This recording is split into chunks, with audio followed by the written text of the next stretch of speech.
আসসালামু আলাইকুম সুপ্রিয় দর্শক, আপনারা দেখছেন একজন কৃষক আহ, শীতের সকালে লাউ গাছের ডালে পানি দিচ্ছেন।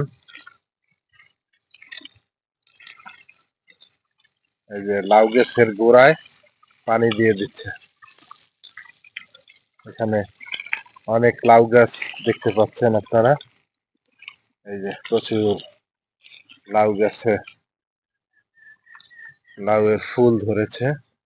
এখানে এই যে একটা লাউ, এই যে লাউ দেখতে পাচ্ছেন, এরকম অনেক লাউ ধরেছে।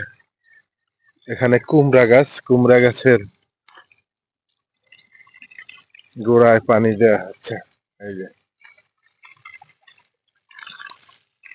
শীতের সকালে কৃষক অনেক কষ্ট করে আমাদের জন্য লাউ কুমড়া ফলায়।